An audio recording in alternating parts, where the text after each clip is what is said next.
दोस्तों एक बहुत बड़ी खबर आ रही है जिसके अंदर इंडियन नेवी पायरेट्स के ऊपर बहुत ही बड़ा एक्शन लेती है। ये एक्शन क्या है और कैसे ये ऑपरेशन किया जाता है, आइए इसके बारे में थोड़ा डिटेल के अंदर डिस्कशन कर लेते हैं।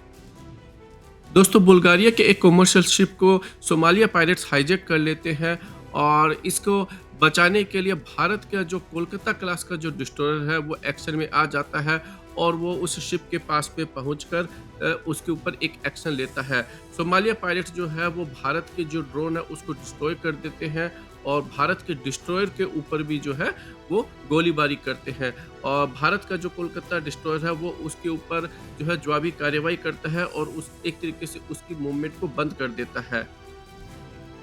इसके बाद में दोस्तों इन पायरेट्स के ऊपर एक्शन लेने के लिए भारत की नेवी अपने मार्कोस कमांडोज का यूज करती है। मार्कोस कमांडोज को C-17 के थ्रू 1500 माइल्स की ट्रैवल के बाद में एयर ड्रॉप करवाया जाता है और इसके साथ ही भारत की नेवी P-8I सर्विलियंस जो जेट है उसका भी यूज करती है और एक ड्रोन को भी यूज करती है।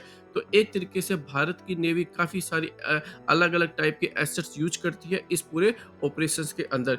इसके बाद में जो पायलट्स होते हैं वो इंडियन नेवी को सरेंडर कर देते हैं। बुल्गारिया की गवर्नमेंट जो है भारत की नेवी को थैंक्स करती है और बाकी की जो दूसरी नेवीज हैं वो भी भारत की काफ़ी सराहना करते हैं। दोस्तों नेवी के कमांडोज को एयर ड्रॉप कराना, हमें लगता है कि राजीव गांधी की जब गवर्नमेंट थी तो मालदीव के अंदर एक कूप हो रहा था और उस कूप को विफल करने के लिए भारत के जो कमांडोज है उनको एयर ड्रॉप करवाया गया था और भारत के जो डिस्ट्रॉयर्स है उन्होंने एक्शन लिया था। और इस तरीके से अगर हम देखते हैं कि शायद काफी सालों के बाद में ऐसा कोई ऑपरेशन हुआ है जिसके अंदर भारत के जो नेवी के जो कमांडोज है उनको बीच समुद्र के अंदर एक तरीके से एयर ड्रॉप करवाया गया हो। और तो ओवरऑल जो है ये काफ़ी सक्सेसफुल मिशन था। इसके अंदर दूसरी खासियत ये होती है दोस्तों कि भारत की एयर फोर्स भी इसके अंदर जो है नेवी का साथ देती है क्योंकि जो C-17 है वो भारत की एयर फोर्स उसको ऑपरेट करती है।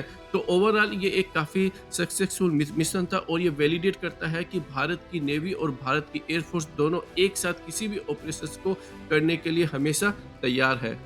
अब क्वेश्चन ये उठता है दोस्तों कि जो कोलकाता क्लास का डिस्ट्रॉयर जो कि एक तरीके से गाइडेड मिसाइल डिस्ट्रॉयर है उसको इस ऑपरेशंस के लिए यूज किया गया, तो क्या उसके अंदर ऐसी कैपेबिलिटीज नहीं थी जिससे कि एंटी पायरेट्स ऑपरेशंस को विफल किया जा सकता है और हाईजैकर्स को सरेंडर करने के लिए मजबूर किया जा सकता है। उसके लिए भारत को 1500 नॉटिकल माइल दूर से अपने मार्कोस कमांडो को फ्लाई करवाना पड़ा और एयर ड्रॉप करवाना पड़ा। तो फिर कोलकाता क्लास जैसे डिस्ट्रॉयर को इन ऑपरेशंस के लिए डिप्लॉय करने का कोई सेंस नहीं बनता है।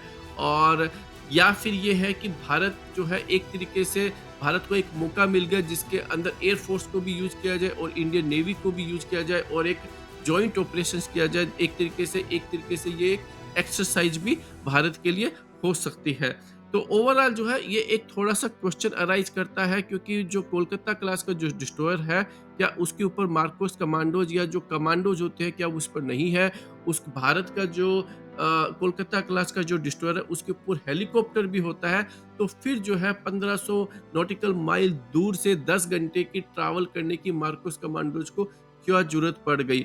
और अगर ऐसी कैपेबिलिटीज अगर कोलकाता क्लास डिस्ट्रॉयर में नहीं है तो फिर हमें इन गाइडेड मिसाइल डिस्ट्रॉयर को इन एंटी पायरेट्स ऑपरेशंस में लगाने का कोई औचित्य नहीं बनता है। आज के वीडियो में दोस्तों इतना ही। आप बताइए आप इस वीडियो के बारे में क्या समझते हैं। आप अपनी ओपिनियन कमेंट सेक्शन में जरूर बताइए। हमारे चैनल को आप सब्सक्राइब कीजिए और हमारे वीडियो को लाइक और शेयर करना आप मत भूलिएगा।